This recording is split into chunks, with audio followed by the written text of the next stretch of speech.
الحمد لله والصلاة والسلام على رسول الله وعلى آله وصحبه ومن والاه أما بعد فهذا درس جديد من هذه الدروس الموجزة في أحكام الصيام وهو الدرس الرابع.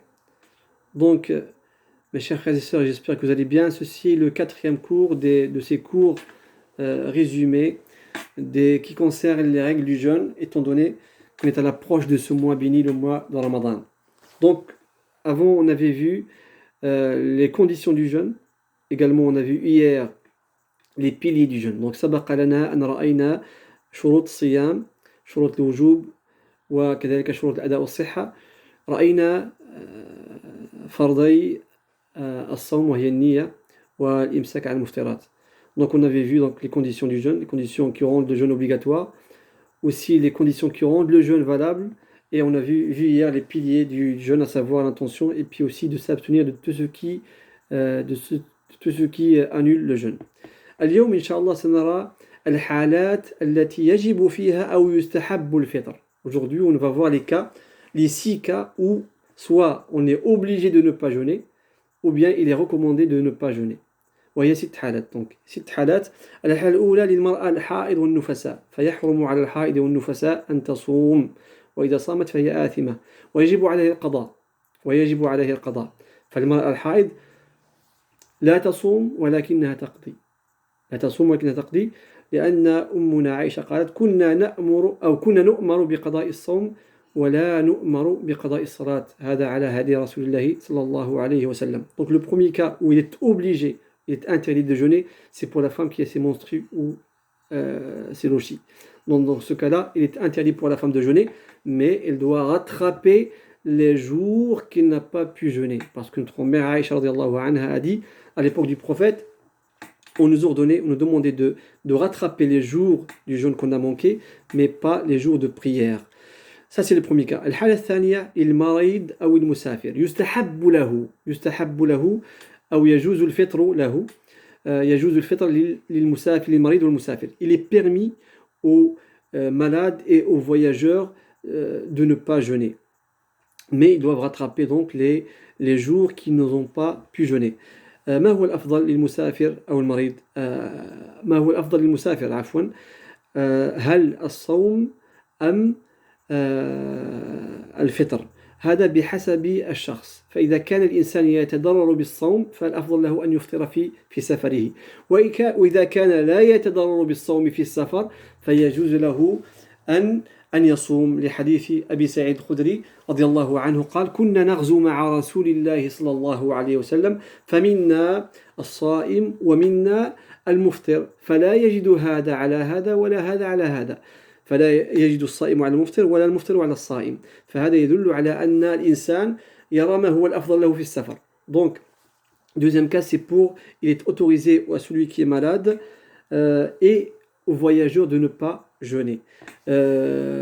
Donc, mais c'est quoi le mieux pour le voyageur, de jeûner ou de ne pas jeûner? Ça, c'est en fonction de la personne. Celui qui trouve une force, que le fait de jeûner pendant le voyage, ça ne le fatigue pas trop.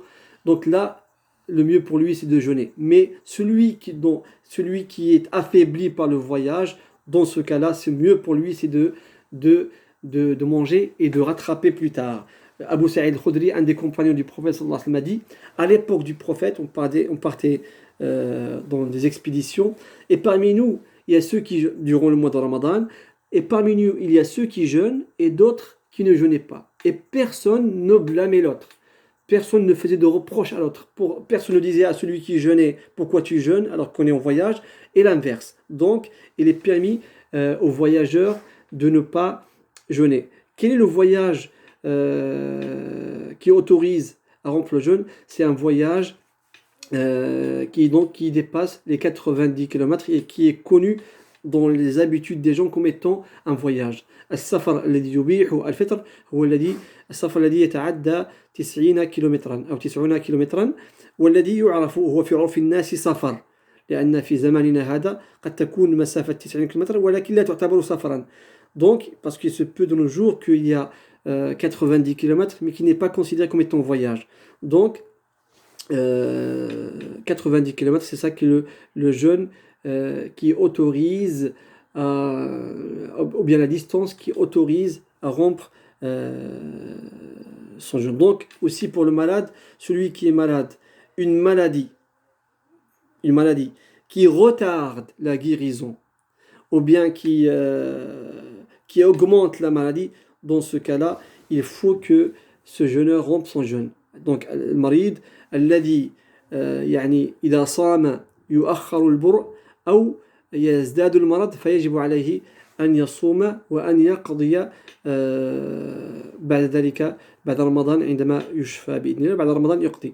Donc le malade, il faut, si ça retarde la guérison ou si ça augmente la maladie, il ne jeûne pas, mais après, donc après Ramadan, il rattrape ces jours qu'il n'a pas pu jeûner. المرأة الحامل والمرضع يجوز لها الفطر إذا خافت على نفسها أو على ما في بطنها.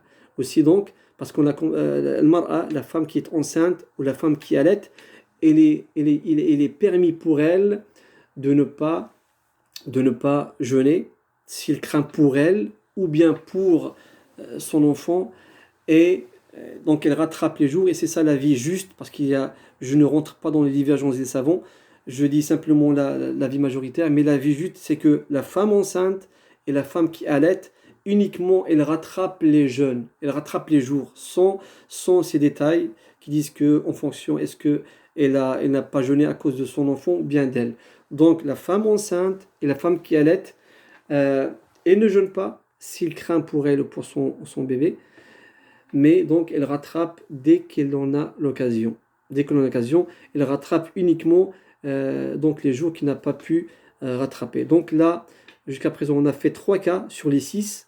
Donc je m'arrête ici pour aujourd'hui, et demain, Inch'Allah, je ferai les 3 cas suivants. Donc تطرقنا اليوم ل3 حالات التي يجوز فيها الفطر أو يجب فيها الفطر. بقي لنا 3 حالات أخرى إن شاء الله سنتطرق إليها غدا بحول الله وقوته. أسأل الله العظيم بأسمائه الحسنى وصفاته العلى أن يحفظكم وأن يبارك فيكم وأن يحفظكم من هذا الوباء المنتشر. نسأله سبحانه وتعالى أن يرفع عنا الوباء وأن يردنا إلى المساجد. سبحانك اللهم وبحمدك أشهد أن لا إله إلا أنت أستغفرك وأتوب إليك.